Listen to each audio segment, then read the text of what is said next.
नमस्कार, मैं अम्बेश पंत स्वागत करता हूं आपका पौड़ी जनपद के जो चौबट्टा खाल विधानसभा का चौबट्टा खाल के समीप देवराज खाल के पास पोखर खाल एक जगह है। मैं वहां पे मौजूद हूं। आप सबका स्वागत करता हूं।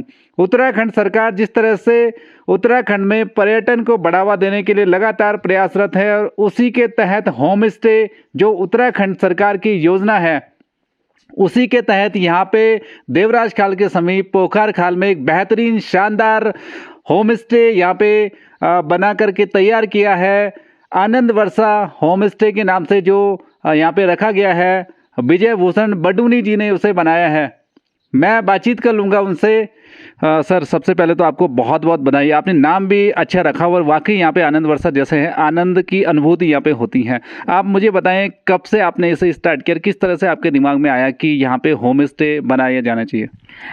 मैं बैंक में सर्विस करता था जी। उसके बाद मैं उत्तराखंड तो मेरी पैदाइश ही यहाँ की है, इसी गांव की है, पाली की। और मैंने सोचा कि भाई मैं अपने ही ज़िले में जो है ना थोड़ा डेवलपमेंट के लिए यहाँ एक होम स्टे बनाऊँ, क्योंकि उसमें कई सुविधा है, यहाँ के लोकल उनको रोज़गार दूँ।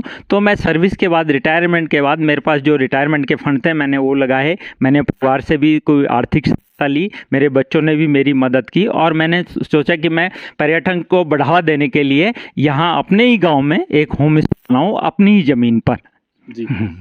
आप थोड़ा सा चारों तरफ दिखाने का प्रयास करें। ये पूरा क्षेत्र है, यहाँ से आप दूर तक देख सकते हैं। कम से कम सैकड़ों गांव यहाँ से दिख जाते हैं। हिमालय की चोटी भी इसके पीछे आपको दिख जाएगी। यानी आप जब यहाँ पे आते हैं, तो मैं आपकी जानकारी के लिए बता दूं, जब आप गढ़वाल के प्रवेश द्वार यानी कोटद्वार आते हैं, कोटद्वार से लगभग 80 से 85 किलोमीटर की दूरी पे ये स्थित है और चौंदकोट जनशक्ति मार्ग पे ही ये स्थित है।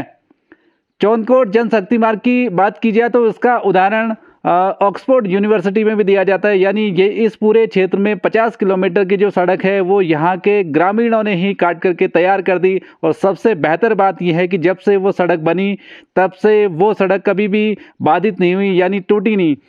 सर, यहाँ पे जिस तरह से लोग आना चाहेंगे, क्या है थोड़ा सा रूट लोग जानना चाहते हैं कि जब कोटद्वार की तरफ से दिल्ली एनसीआर से लोग आते हैं तो किस किस तरह से वो यहाँ पे पहुँच सकते हैं? बहुत आराम से। जब से दिल्ली से चलें तो दिल्ली मेरठ एक्सप्रेस पे आएँ, जो कि 40 मिनट में कवर हो जाता है। मेरठ एक्सप्रेस वे के बाद जो देहरादून का रूट है वो मुजफ्फरनगर वाला, उससे पहले अप टू खतौली आप एक्सप्रेस वे पे आ सकते हैं। खतौली के बाद जो है आपका बिजनौर के बाद नजीमाबाद, फिर कोटद्वार। वहाँ से हिल्स स्टार्ट हो जाते हैं, शुरू हो जाते हैं। वहाँ से आप जो है अपनी गाड़ी से, बस की सुविधा भी है। वहाँ से आप ये लगभग वही 85 से 90 किलोमीटर के लगभग है। आप अपनी गाड़ी से भी आ सकते हैं और टैक्सी सर्विस भी है और बस सर्विस भी है, हिमगिरी जिसका नाम है बस सर्विस का। आराम से आप 3 घंटे, 2.5 से 3 घंटे में यहाँ पोखर खाल इस होम स्टे में पहुँच सकते हैं। जी, चलिए, आपको बहुत बहुत शुभकामनाएं कि आपने जो करके दिखाया यहाँ पे, यानी स्वरोजगार की तरफ भी आपने बेहतर यहाँ पे पहल की है। मैं थोड़ा सा ये जानना चाहूँगा कि कितने क्षेत्रीय लोगों को आपने यहाँ पे रोजगार देने का काम किया है? लगभग 4, शुरू में अभी हमारे पास 4 लोग हैं जो मेरी मिसिस के साथ, मेरी धर्मपत्नी के साथ मदद करते हैं। एक तो खाना बनाने के लिए है जो अतिथियों की सुविधा के लिए है। बाकी लोकल 3 लोग और हैं जो हमारी मदद करते हैं, पार्ट टाइम में हैं। वो अपने घर का काम भी करते हैं और फिर हमारी मदद भी करते हैं। तो 4 लोगों को लगभग हमारे साथ 1 साल से वो जुड़े हुए हैं। तो इस तरह से यहाँ पे पूरा पहाड़ी उत्पाद भी यहाँ पे रखे हैं, यानी पहाड़ी जो स्टाइल है उसमें भी आपको खाना मिल जाएगा, पहाड़ी पकवान आपको मिल जाएंगे। सबसे बड़ी बात ये प्रदेश के जो पर्यटन मंत्री हैं सतपाल महाराज जी, उनका विधानसभा क्षेत्र भी है। तो ये एक सराहनीय पहल भी यहाँ पे विजय भूषण बडूनी जी द्वारा की गई है। और मैं पर्यटन मंत्री सतपाल महाराज जी से भी निवेदन करूंगा कि आपकी विधानसभा क्षेत्र भी यही है और अगर इस तरह से होम स्टे यहाँ पे बनाए जाते हैं तो आपकी सरकार की तरफ से जितनी भी योजना है, तमाम जो मदद है सरकारी, वो इनको मुहैया कराई जाए ताकि और लोगों का भी हौसला बढ़े। मैं यहाँ पे कुछ अतिथि कहूँगा, उनसे भी बातचीत करूँगा। सर, आप थोड़ा सा आप इधर की तरफ आ जाएं। सबसे पहले मैं आपका शुभ नाम जानना चाहूँगा। नमस्कार, मैं अंशुया प्रसाद डोबरियाल देहरादून से आया हूँ। पोखर खाल में यह बहुत सुंदर जगह है जहाँ सर ने होम स्टे बनाया हुआ है। अभी ये शुरू नहीं हुआ है, शुरू होने से हम यहाँ ज़रूर पहुँचेंगे। इस जगह का लुत्फ़ उठाने के लिए। और यहाँ पे हज़ारों सॉरी सैकड़ों की तादाद में जो गांव यहाँ से दिखाई देते हैं। आप चारों तरफ बहुत दूर तक का भी नज़ारा यहाँ पे देखने को मिलता है।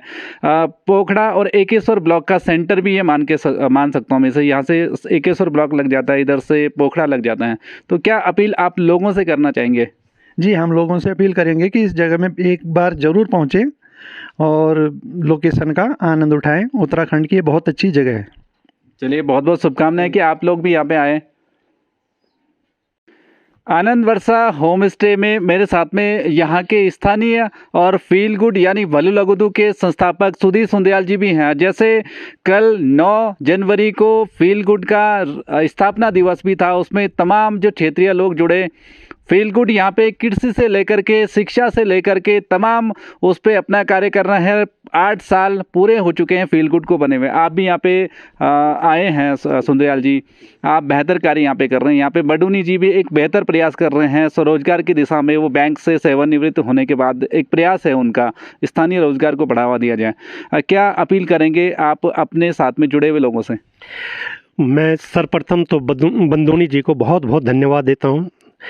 आपने वो काम किया जो पिछले 5-6 साल से लगातार हम जगह जगह जा कर के सरकार से लेके और जो भी समृद्ध संपन्न आदमी है उनसे बार बार यही आग्रह कर रहे हैं कि अगर हमें अपने पहाड़ को दोबारा बसाना है, उसे समृद्ध करना है, तो 2 चीज़ें हमारे लिए सबसे ज़्यादा महत्वपूर्ण है। पहली है कृषि बागवानी जो लगातार ख़त्म होती जा रही है, बंजर होती जा रही है, बंजर खेत हो रहे हैं। और दूसरा सबसे बड़ा जो हमारे आय का स्रोत बनेगा, जो हमारे पहाड़ को समृद्ध करेगा, वो है पर्यटन। और पर्यटन तब तक संभव नहीं है जब तक हमारे पास इस तरह की जो आधारभूत सुविधाएं जो होनी चाहिए, जो आज इस समय जहाँ पे मैं हूँ आनंद वर्षा में बंदोनी जी ने जो काम यहाँ पे किया है, जब तक इस तरह का प्रयोग, इस तरह का जो ये केंद्र हम विकसित ना करेंगे, तब तक ये संभावना, ये संभव ही नहीं है कि यहाँ पर्यटन सफल हो पाएगा। उसके लिए बहुत ज़रूरी है एक अच्छे से हम जो हैं, जो हमारा पर्यटक है, उसे अच्छी सी सुविधाएं दें, रहने की, खाने की, पीने की, हर जगह। और विशेषकर इस जगह पे आके तो मन बड़ा गदगद हो गया है। इतना अच्छा, इतना दर्शनीय स्थल मतलब आपको बहुत कम दिखेंगे। यहाँ से आप जहाँ भी नज़र देखो, जहाँ भी नज़र घुमाओ, आपको हर तरफ जो है बहुत ही अच्छे दृश्य दिखेंगे। यहाँ से स्ट्रेट मुझे लग रहा है 2-3 किलोमीटर की अगर हम जो हवाई दूरी लें, उसके सामने हमें दीबा दिख रहा है, जो कि उत्तराखंड सरकार का भी एक बहुत बड़ा प्रोजेक्ट है और बहुत जल्दी वहाँ पे ट्रॉली लगने वाली है। यहीं पर से अगर स्ट्रेट हम थोड़ा सा बाईं तरफ को देखेंगे तो हमें यहाँ पे चौंदकोट गढ़ी दिख रही है। इसके पीछे थोड़ा सा दाईं तरफ को यहाँ पे नंदा खाल है, सामने जो है देवराज खाल का डांडा। मतलब चारों तरफ से इतना मनोहर दृश्य हमें दिख रहे हैं कि आप मतलब शब्दों में हम उसे नहीं समेट सकते हैं। इसलिए मेरा उन सब लोगों से भी निवेदन है जो उत्तराखंड डिस्कवर के माध्यम से इस जगह को देख रहे होंगे कि आप ज़रूर आइए।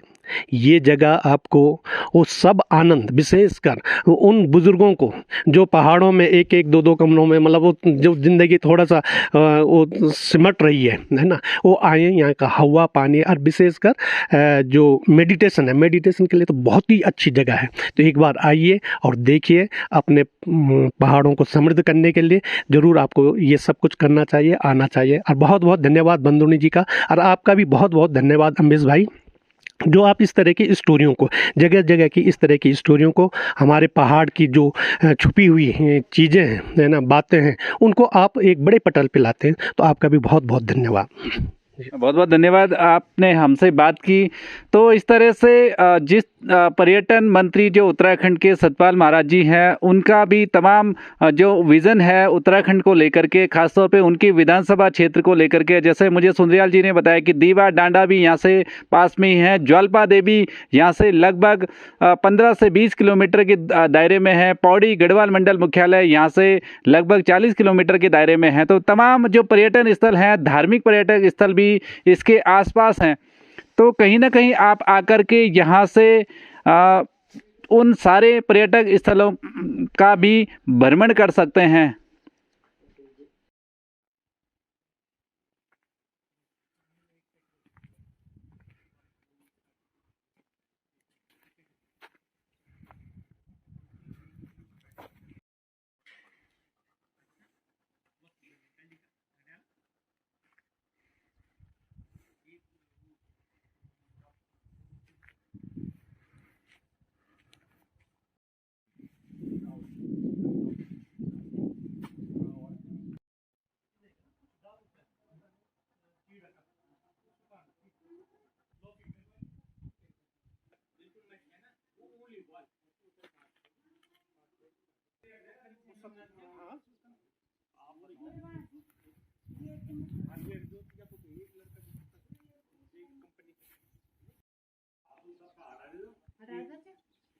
हटा